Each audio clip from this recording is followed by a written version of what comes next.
አሰላሙ አለይኩም ወራህመቱላሂ ወበረካቱ። ውድና የዩቲዩብ ቻናል ቤተሰቦች ሰላም ጤና ይስጥልኝ።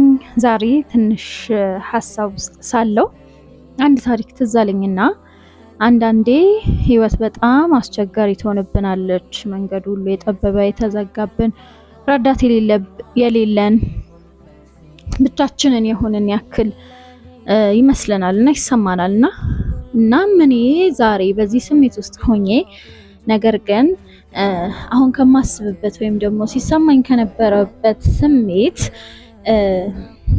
ወጣ አድርጎ ወደ ጥሩ ስሜት የወሰደኝን ታሪክ አነበብኩኝና አስታውስኩኝና ከዛ ለምን ወደ እናንተ አላካፍላችሁም ብዬ አሰብኩኝና እያንዳንዳችን አብዛኞቻችን ካለንበት ጨለማ በስተጀርባ ትልቅ ብርሃን እንዳለ ታውቃላችሁ።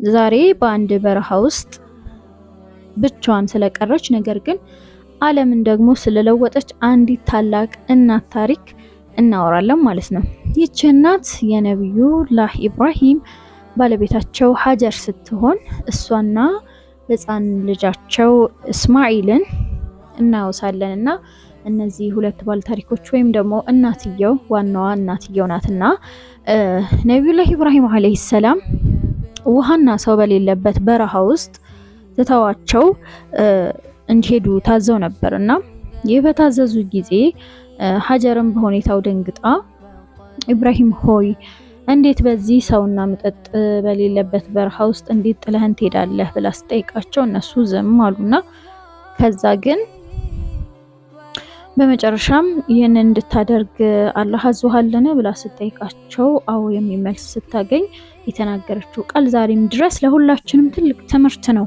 የሚሆነው። ምንድነው ያለችው? እንግዲያውስ አላህ አይጥለንም ነበር ያለችው። ስለዚህ ከዚህ የሀጀር ታሪክ የሚያስተምረን እኛ ጥረት ካደረግን ካላቆምን አላህ ፈርጅ እንደሚያመጣልን። ዛሬ ባንቺ የጠፉብሽ ብዙ መንገዶች ያሉ ቢመስልሽም እንደ ሀጀር በጽናት አላህ አይጥለኝም ብለሽ ካልሽ አንቺም ዘምዘም የሚፈልቅበት ጊዜ ሩቅ አይደለምና ስለዚህ ባለሽበት መንገድ ላይ እንድትጸኚ ምንም ነገር ወደኋላ እንዳይጎትትሽ ከዚህ በፊት ከኛ በፊት ያሉ ነብያቶች፣ ደጋግ ባሮች፣ ሷሊሖች፣ ሰሃቦች ከኛ በፊት የነበሩ ሰዎችን ታሪክ እንድናውቅ የተደረገበት ዓላማ ከነሱ የምንማራቸው በጣም ብዙ ቁም ነገሮች በጣም ብዙ ለህይወታችን ጠቃሚ የሆኑ ነገሮች ስላሉ ነውና የነሱ መኖር ነው እኛንም ዛሬ ያኖረን ነው። እኛ ደግሞ የምንከተለው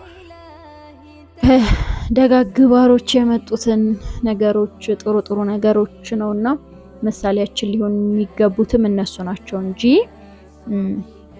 በሌላ ነገር ወይም በመጥፎ መንገድ ያለንበትን ሁኔታ ለመርሳት መጥፎ ነገር ውስጥ በመግባት አይደለም ሁኔታዎችን መርሳት የምንችለው።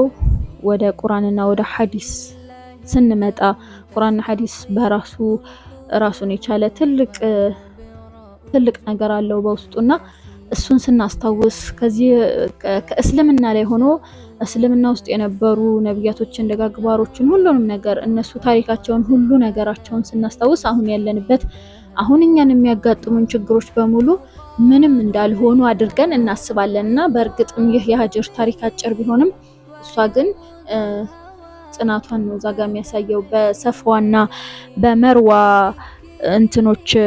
ተራሮች መካከል ስትሮጥ አንዴ ወደዚህ በኩል አንዴ ወደዛ ስትሮጥ አላህ Subhanahu Wa Ta'ala በመጨረሻም እንድትቆምና ከዛ በኋላ በተቀመጠችበት አፈር ስር እንድትቆፍር ከነብዩላህ እስማኤል ስር የፈለቀውን የዘምዘም ውሃ እናስታውሳለን። ያን ሁሉ ጽናት አድርጋ ነው ያን ያገኘችውና እስከዛሬም ድረስ ያ ዘምዘም ውሃ ዓለማችን እየጠጣ ያለው ስንት ቢሊየን ህዝብ በጣም በቢሊየን ዓለማችን ማለት ይቻላል እየተጠቀመበት ያለው ውሃ ነውና በጽናቷ ያገኘችው ነገር ነውና ዋይናት በቃ ለምንድን ነው እኛ የምናስበውን ነገር ማድረግ እየቻለን ለምንድን ነው ቶሎ ብለን ተስፋ ምንቆርጠው? ለምንድን ነው በትንንሽ ነገር? በእርግጥ ትንንሽ ሁሉም ነገር ትንሽ ላይሆን ይችላል፣ የምንከፋባቸው ነገሮች በጣም አስከፊ ሁኔታ ውስጥ ልንገባ እንችላለን። ግን ወደ አላህና ወደ መልእክተኛው እየተመለስን